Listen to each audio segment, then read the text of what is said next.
Bonjour à tous et bienvenue pour cette nouvelle vidéo. Aujourd'hui, nous allons analyser la déclaration de revenus et de patrimoine d'Éric Zemmour, le candidat Reconquête à l'élection présidentielle de 2022. Éric Zemmour est un personnage très connu du grand public, très controversé également, mais très peu de gens savent exactement quel est son patrimoine total, quel est son patrimoine net et où se situe-t-il dans la répartition des salaires et des patrimoines en France. C'est exactement ce que nous allons voir dans cette vidéo.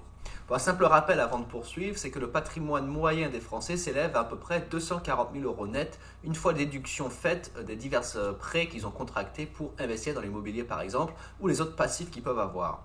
Les 10% des Français les plus fortunés détiennent environ 540 000 euros de patrimoine net, tandis que les 10% des Français les moins fortunés détiennent moins de 2 600 euros net de patrimoine. Grâce à ces données, on saura exactement où placer Éric Zemmour dans la répartition du patrimoine en France. Nous allons donc analyser trois éléments: sa déclaration de revenus, sa déclaration de patrimoine. Et troisièmement, nous fournirons des conseils d'investissement s'il y en a besoin afin de l'aider à optimiser sa stratégie d'investissement. La déclaration de revenus d'Éric Zemmour révèle qu'il génère d'importants revenus de ses diverses activités, qui sont notamment le journalisme et la publication de livres. Ces activités de journaliste, notamment d'éditorialiste au Figaro, rapportent environ 60 000 euros net par an. Tandis qu'en tant que président de la société SARL Rubempré, c'est la société qui édite les livres qu'il publie, il a généré en 2020 500 000 euros de revenus nets et il a généré à peu près 180 000 euros de revenus de cette SARL en 2021. Ce qui veut dire qu'en 2021, il a généré un revenu mensuel net moyen d'environ 20 000 euros, ce qui le place dans le 1% des Français les mieux payés de France. En termes de patrimoine, Éric Zemmour est bien doté, c'est le moins qu'on puisse dire. Il détient plusieurs biens immobiliers d'une valeur assez conséquente. Il possède à titre personnel 2 appartements situés à Paris. Un premier appartement qu'il a acheté en 1996 qui est évalué aujourd'hui à 1 800 000 euros. Il l'a acheté en 1996 pour 2 400 000 francs, ce qui équivaut à 365 000 euros aujourd'hui, ce qui veut dire qu'il réalise une plus-value latente de 1 400 000 euros. Alors pour information, à Paris, pour 1 800 000 euros, on peut obtenir les biens suivants. Par exemple, dans le 18e arrondissement, on peut obtenir ce genre d'appartement.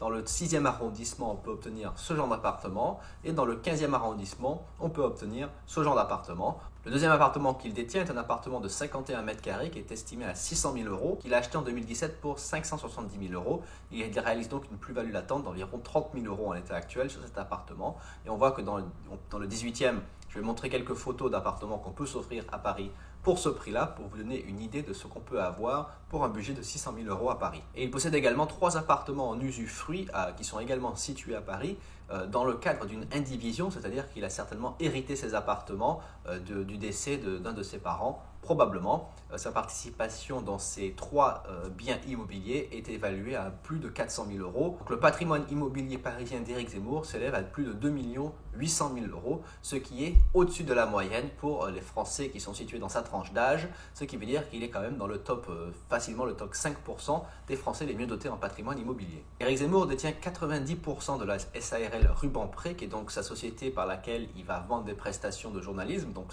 en termes d'éditorialiste, ou c'est la société également par laquelle il va vendre et publier ses livres. Sa participation dans la SARL Rubempré est estimée à 1,5 million d'euros en 2020. D'après le bilan 2020, c'est quand même un chiffre qui est conséquent, puisque selon Le Parisien, son dernier livre, La France n'a pas dit son dernier mot, apparemment lui aurait rapporté 1,3 million d'euros.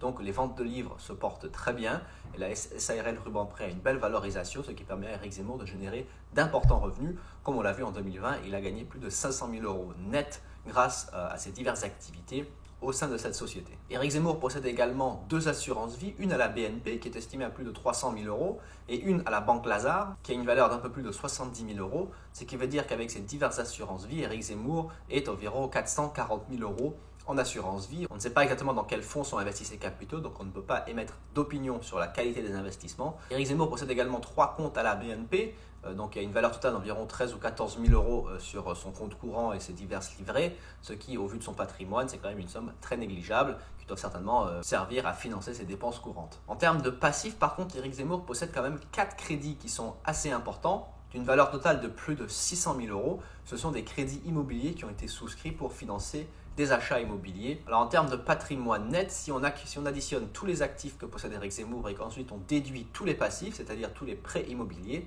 on arrive à un patrimoine net total de plus de 4 800 000 euros, ce qui est conséquent et qui le place facilement dans le top 10% des Français avec le plus de patrimoine net. Éric Zemmour se situe dans le top 5 ou dans le top 1% des Français les plus fortunés. Alors, quel conseil d'investissement peut-on donner à quelqu'un qui possède déjà un patrimoine de près de 5 millions d'euros? On n'a pas beaucoup de conseils à donner puisque quand même c'est quelqu'un qui génère énormément d'argent, qui a un patrimoine qui est quand même très concentré dans l'immobilier, même s'il a une assurance vie de plus de 400 000 euros, ça représente quand même une belle petite diversification. Donc on peut dire que le patrimoine d'Éric Zemmour est quand même bien diversifié, même s'il a quand même beaucoup de dettes, mais les dettes sont quand même supportées par les revenus d'activité qui sont très élevés. Il peut quand même facilement couvrir ses dettes vu le chiffre d'affaires généré par la SARL Rubempré par exemple, donc il n'a pas vraiment à se soucier de son endettement.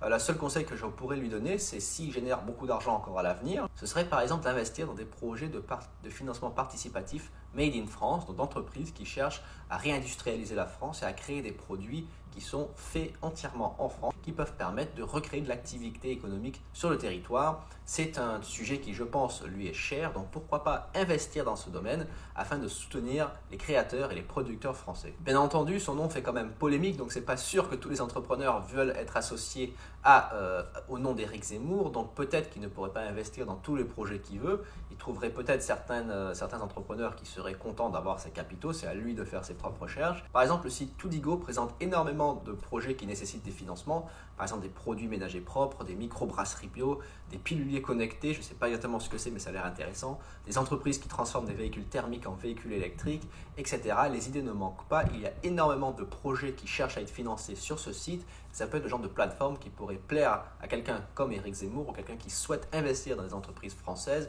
dans le Made in France, c'est d'investir dans les projets d'entrepreneurs qui ont besoin de capitaux. Donc pour quelqu'un qui a un capital important, qui a déjà énormément de patrimoine et qui cherche peut-être à devenir un business angel, ce genre de projet peut faire sens. Merci d'avoir regardé cette vidéo, j'espère qu'elle vous a plu. N'oubliez pas de laisser un pouce bleu et de vous abonner pour soutenir la chaîne. Merci et à très bientôt.